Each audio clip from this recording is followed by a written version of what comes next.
Shalom, shalom, shalom. J'ai ma connexion qui bug un peu ce soir, qui bug même un peu beaucoup. Je ne sais pas pourquoi, mais quoi qu'il en soit, je vous souhaite une bonne soirée à ceux qui sont en train de manger, à ceux qui sont encore en route, en train de conduire pour entrer, à ceux qui ont déjà mangé et qui sont en peignoir et qui sont juste posés à attendre l'heure pour aller au lit. Comme vous savez, désormais, Lisons ensemble s'invite chez vous, dans vos voitures, partout où vous êtes. J'ai vraiment eu cela fortement à cœur et je le fais avec beaucoup de plaisir. Je suis contente tous les lundis 18h30 et tous les mercredis 20h30 de partager avec vous la parole et ce que Dieu me met sur le cœur, de partager avec une personne ou plusieurs. Franchement, je le fais avec beaucoup de joie. Je suis super contente de le faire. Vous pouvez nous suivre tous les autres partages vidéo. Vous pouvez suivre sur ma chaîne YouTube. Vous tapez Lisons ensemble ou Ornella Fatia. Vous allez voir tous les autres vidéos que j'ai eu à partager et publier. Donc aujourd'hui, nous allons parler du Nouveau Testament, de l'Ancien Testament, pardon, je me mélange les pinceaux. Nous allons parler aujourd'hui de l'Ancien Testament. Donc avant toute chose, je vous remercie je dis merci à ceux qui vont se connecter ce soir. Et si vous avez des questions, si vous voulez la prière, si vous avez besoin juste de questions, de conseils, d'accompagnement ou même si vous êtes un nouveau converti, vous avez reçu Jésus comme Seigneur et Sauveur, vous ne savez pas comment faire, par où commencer, vous pouvez nous contacter à contact@lisonsensemble@gmail.com. Je répète, lisonsensemble@gmail.com.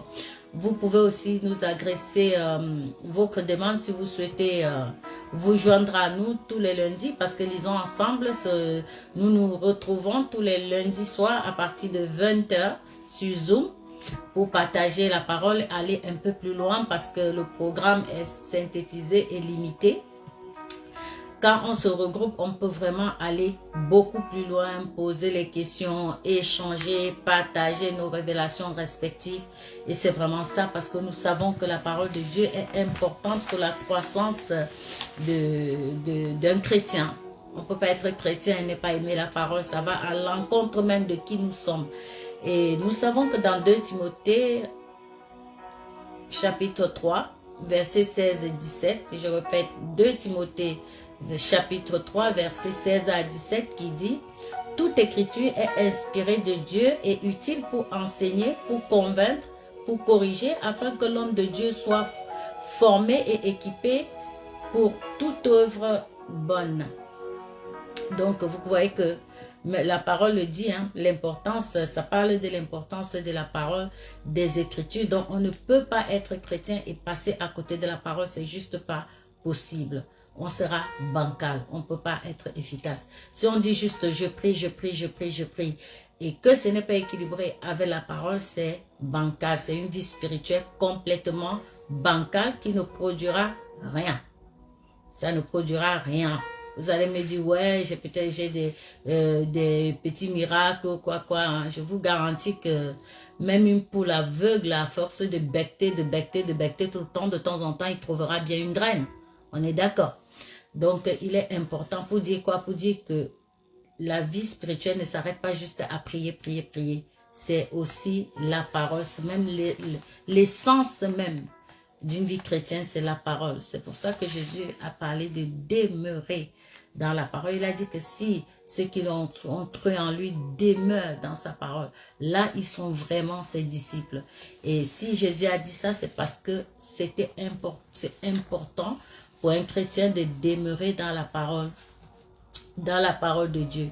Donc, si vous avez des contacts, si vous avez besoin d'une église, vous avez donné votre vie au Seigneur, vous pouvez nous contacter au même mail, hein, contact lisonsensemble@gmail.com. Si vous voulez une prière, si vous voulez qu'on prie avec vous, si vous avez des sujets de prière, vous pouvez aussi nous envoyer.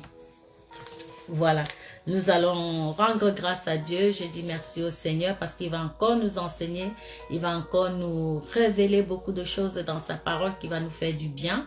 Et on ne va pas rester qu'au niveau des émotions. Il faut que ça vienne nous booster, ça vienne nous bouger, ça vienne nous amener à nous préparer à rentrer dans notre destinée, la destinée que Dieu, lui, avait prévue pour nous, afin que nous ne passions pas à côté de notre vie, parce que nous savons que notre vie, le meilleur plan de notre vie est caché en Christ. C'est en Christ qu'on peut rentrer vraiment dans le plan de sa vie, le plan initial que Dieu avait prévu pour nous. Donc, on va passer dans la Genèse. On va lire la Genèse, chapitre 3, deuxième partie. Allez, chapitre 3, la semaine dernière, nous avons vu la première partie qui nous avait bien enseigné. La parole de Dieu, c'est vraiment tout un océan inépuisable. Inépuisable. Donc, je vais commencer à lire. On s'était arrêté. Bon, on va reprendre tout le chapitre. Mais après, on va échanger sur la deuxième partie. On a parlé de la tentation et la chute de l'homme.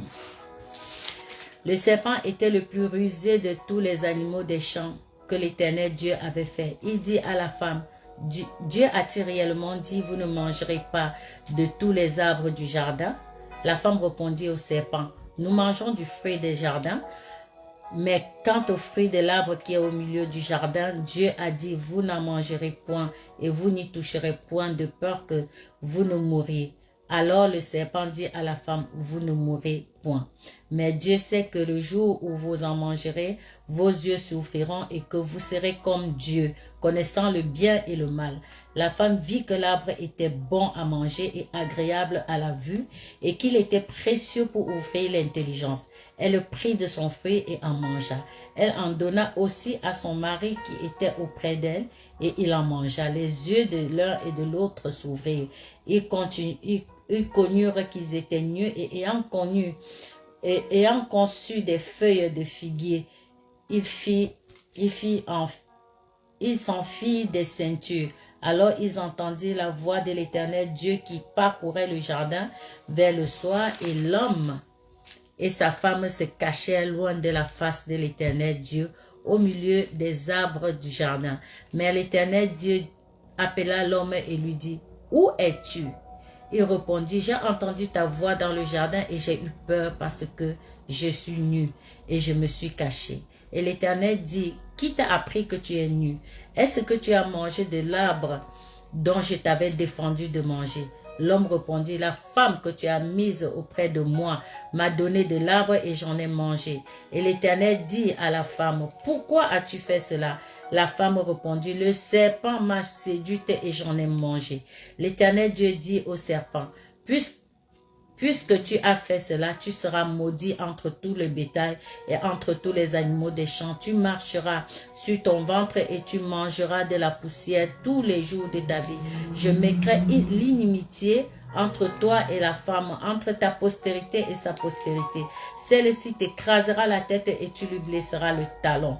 Il dit à la femme, j'augmenterai la souffrance de tes grossesses, tu enfanteras avec douleur et tes désirs se portera vers ton mari, mais il dominera sur toi. Il dit à l'homme, puisque tu as écouté la voix de ta femme et que tu as mangé de l'arbre au sujet duquel je t'avais donné cet ordre, tu n'en mangeras point.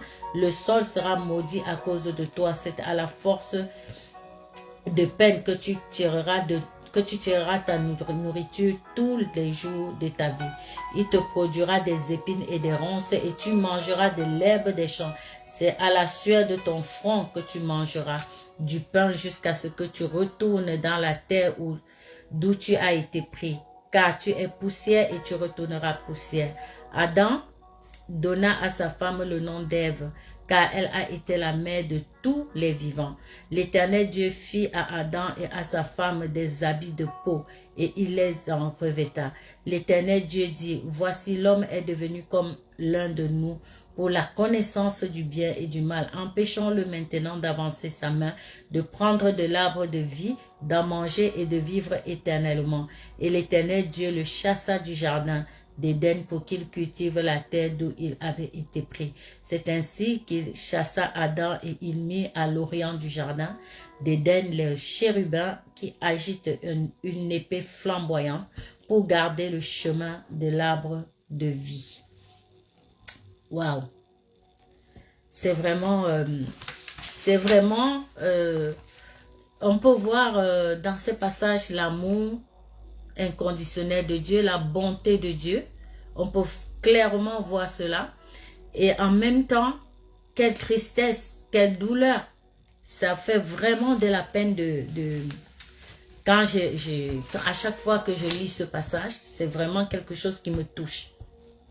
Nous voyons au verset 9, nous voyons que l'Éternel appelle Adam.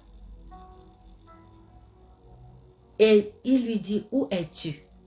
Le Seigneur appelle Adam et lui dit, où es-tu? Où es-tu, Adam? Nous voyons bien que Dieu s'adresse directement parce que c'est quelque chose qui m'a marqué quand j'ai lu ce passage.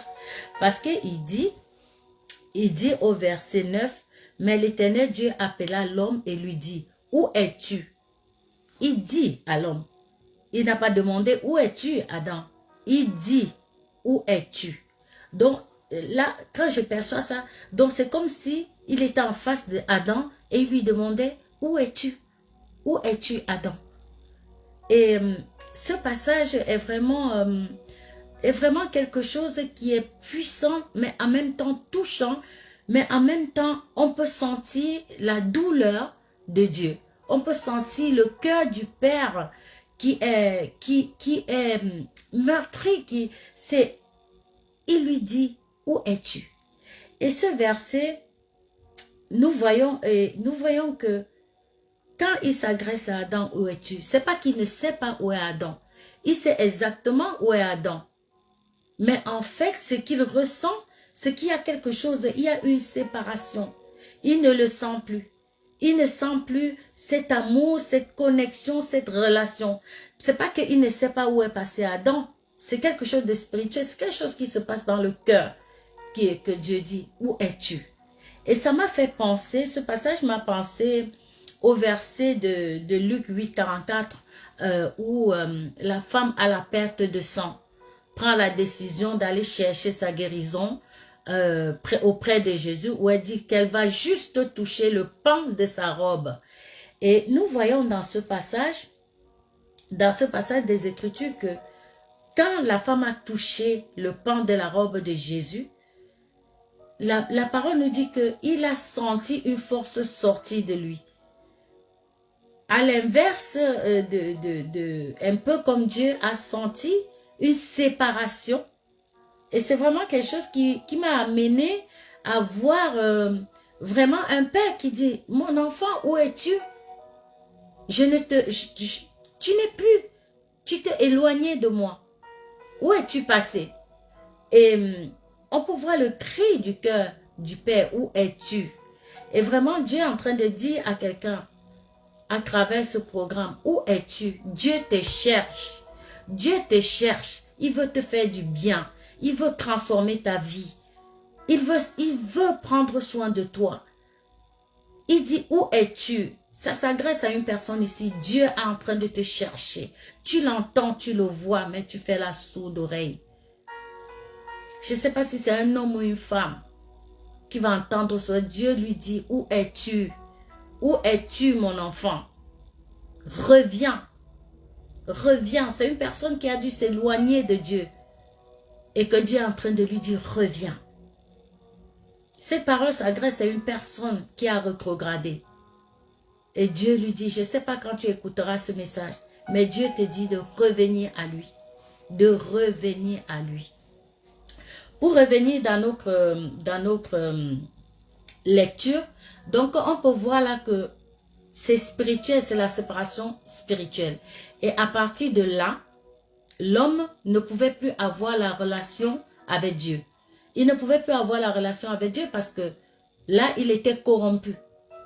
L'homme il avait été corrompu, le cœur avait été corrompu et cette relation ne pouvait plus se faire.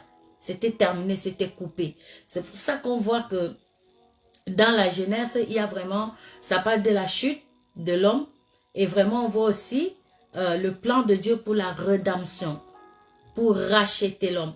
On voit aussi pourquoi Dieu est passé par une nation, la nation juive, pour essayer d'aller impacter d'autres nations et leur faire connaître qui est Dieu. Et on voit aussi que il y a vraiment ce plan de rédemption à l'état embryonnaire où depuis cette chute, Dieu cherche à nous réconcilier avec lui. Dieu cherche ce ministère de réconciliation. C'est pour ça qu'il nous a tellement aimés qu'il a envoyé Jésus-Christ pour ça. Et je profite au milieu de cet enseignement pour dire à quelqu'un, si tu n'as pas encore donné ta vie à Jésus-Christ, donne ta vie à Jésus-Christ. Jésus-Christ est le chemin, la vérité et la vie.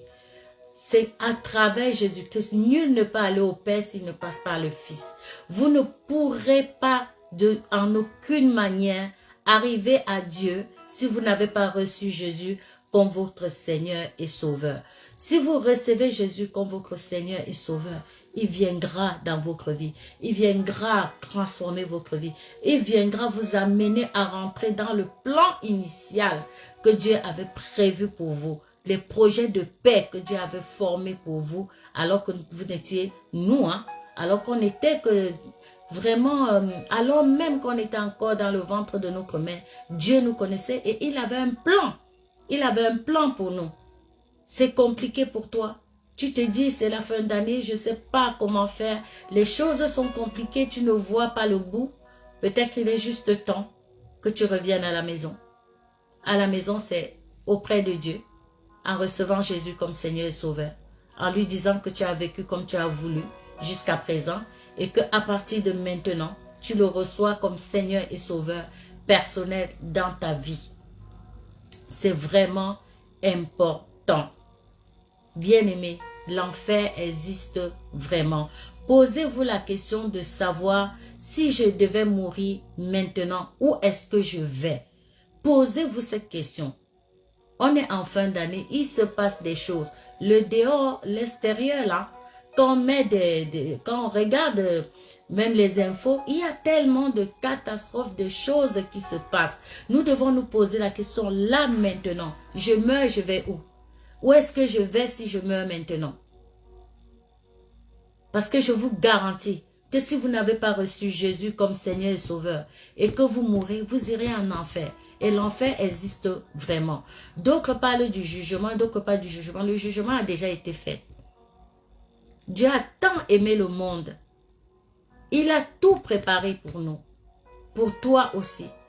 Il faut donner ta vie à Jésus-Christ. Et c'est dans cette marche en Christ que vous allez retrouver le vrai vous. Que vous allez révéler, où le Saint-Esprit va vous aider à révéler qui vous êtes vraiment. Donc, il est important de recevoir Jésus. Jésus vous aime. Il ne vous juge pas. Il ne regarde pas avec votre faiblesse. Il n'y a pas un seul, je dis bien, il n'y a pas un seul péché qui est trop grand pour empêcher Dieu de vous aimer. Il vous aime, un point c'est tout. Il ne vous aime pas parce que vous êtes parfait. Il ne vous aime pas parce que vous faites bien les choses. Il ne vous aime pas parce que vous donnez ou peu importe. Il vous aime, c'est tout. Prenez conscience que Dieu vous aime. Il est en train de vous chercher. Comme il a dit à Adam, où es-tu? Dieu est en train de dire à une personne à travers ce programme, où es-tu? Où es-tu? Je te cherche, reviens à moi. Détourne-toi de tes mauvaises voies. Là-bas, c'est le danger. Mon joug est léger à porter, dit Jésus. Le joug de Jésus est léger à porter. Faites le choix de recevoir Jésus-Christ comme votre Seigneur et Sauveur. Faites ce choix-là. Ne regardez pas à ce que diront les autres. Regardez à votre avenir, à l'avenir de vos enfants, de vos familles. Il dit dans sa parole que si tu crois en moi, ta famille et toi, vous seriez tous sauvés. Et il y a des promesses. Il y a des promesses pour nous en Christ. Il dit qu'en Christ, nous sommes bénis de toutes sortes de bénédictions spirituelles. Tout ce dont tu as besoin, c'est en Christ que tu vas le trouver. Cette paix que tu recherches dans ton cœur, cette douleur, ce truc que tu as en toi, où tu trouves qui n'arrive pas à être satisfait. C'est en Christ. C'est la place que Christ doit prendre. Et tant que Christ, tu ne l'aurais pas reçu, tu ressentiras toujours ce vide-là. Tu ressentiras toujours ce vide. Il y a vraiment quelqu'un qui ressent comme une souffrance où elle n'arrive même plus à l'expliquer. Il y a un truc qui est là, elle ne sait pas si c'est la dépression ou c'est le mal-être, c'est le trou noir, un vide dont la personne n'arrive pas à expliquer. Cette place-là, c'est la place que Christ veut prendre dans ton cœur. Et seul lui pourra combler ce vide. Aucun homme, aucune situation, personne ne pourra combler ce vide. Tu ressens ce vide en toi parce que tu as besoin de Christ et que Dieu t'appelle. Parce que même Jésus a pu dire que nul ne vient à moi si le Père qui m'a envoyé ne l'a appelé. Dieu nous appelle. Il t'appelle. Et il faut répondre à cet appel. Ouvre la porte de ton cœur. Il faut ouvrir la porte de ton cœur. Il a dit, Adam, où es-tu? Je ne connais pas ton nom. Mais Jésus demande, où es-tu? Reviens. Toi qui as rétrogradé, il y a une personne ou plusieurs qui ont rétrogradé, qui étaient au Seigneur et qui ont rétrogradé. Le chemin où vous êtes, il y a un danger. Revenez. Il y a une personne particulièrement que le Seigneur est en train de lui dire, reviens vite, parce que ce qui t'attend là-bas devant n'est pas bon du tout. Ce qui t'attend n'est pas bon. Reviens au Seigneur. C'est en Christ que vous allez trouver la paix. C'est en Christ que vous allez retrouver la joie. C'est en Christ que ce vide que vous avez sera comblé. Parce qu'il vous aime. Il vous aime, un point c'est tout. Il a payé à la croix pour ta vie aussi. Il a versé son sang pour toi aussi. Il n'y a pas une personne qui a tellement fait de mal que Dieu ne peut pas l'accepter. Dieu a déjà pardonné. Christ a tout accompli pour l'humanité. La porte est grand ouverte. Il faut juste entrer. Il faut juste entrer. Dieu n'est pas un père fouettard. Dieu n'est pas un Dieu qui punit. Ceux qui iront en enfer, ce n'est pas parce que Dieu voulait les envoyer en enfer. C'est parce qu'ils auront choisi eux-mêmes d'aller en enfer. Parce que Dieu a pourvu à ces rédemptions, à ces réconciliations, par l'œuvre de la croix, par son Fils qui est venu mourir pour nous. Et par cet acte, il a ouvert la porte pour quiconque croit en lui, soit sauvé. Ceux qui iront en enfer, tu iras en enfer tout simplement parce que tu aurais refusé de recevoir Jésus comme ton Seigneur et Sauveur. Donc, ça ne sera pas la faute de Dieu, ça sera le choix que tu aurais fait toi-même. Ça sera ton choix, pas le choix de Dieu. Parce que Dieu a pourvu. Il ne demande qu'à te recevoir. Il ne demande qu'à prendre soin de toi. Mais si tu ne veux pas de lui, ce ne sera pas sa faute si tu vas en enfer. Ça sera une porte que tu aurais prise toute seule comme un grand ou une grande. Vraiment, ce soir, j'ai vraiment ça à cœur, vraiment dédié à quelqu'un ou à plusieurs personnes, je ne sais pas quand. Ceux qui écoutent maintenant, ceux qui vont écouter plus tard. Vous vous dites, c'est à moi que ça s'adresse cette parole. Comment je fais? Vous pouvez nous contacter à contact lisons ensemble @gmail.com. Je répète, contact lisons ensemble @gmail.com. Ne fermez pas votre cœur. N'endurcissez pas votre cœur. Acceptez Jésus. Frères et sœurs, les temps sont courts. Si Christ arrive maintenant, comment tu fais si tu n'as pas accepté Jésus-Christ? Nous savons qu'il est à la porte. On ne sait pas si c'est demain, si c'est dans 1 heure, si c'est dans 10 ans, si c'est dans 100 ans. Tout ce qu'on sait, c'est qu'il est à la porte. Depuis au temps des apôtres, il attendait déjà. Donc vous comprenez que nous aujourd'hui, on est plus proche de l'arrivée, de l'entrée de Jésus que les apôtres. Nous devons vraiment prendre conscience pour nous, pour nos familles, qu'il faut que nous acceptons, nous recevons Jésus comme Seigneur et Sauveur. Où es-tu? Comme il a pu dire à Adam, où es-tu? Contactez-nous. Si tu as fait cette prière, où tu as reçu Jésus, où tu as dit Jésus, j'ai fait comme j'ai voulu, j'ai résisté, mais maintenant j'abandonne. J'abandonne, je me donne à toi. J'abandonne, je me donne à toi. Si tu as pris cette décision, contacte-nous, nous allons t'accompagner, nous allons t'aider. Si quelqu'un a besoin d'avoir une église locale, ce qui est très important, je le répète encore, c'est important d'avoir une église locale quand on est né de nouveau. Ne restez pas peut-être chez vous et faire cette prière de dire, bon, je l'ai fait, je suis à la maison. Vous avez besoin d'une communauté, vous avez besoin d'une église locale où vous allez grandir, où vous allez recevoir la nourriture, parce que quand on reçoit Jésus comme Seigneur et Sauveur, on est encore qu'un bébé spirituel. Et un bébé ne peut pas évoluer tout seul. C'est vraiment, il faut savoir que tout ce qui est au naturel tire son origine de l'invisible.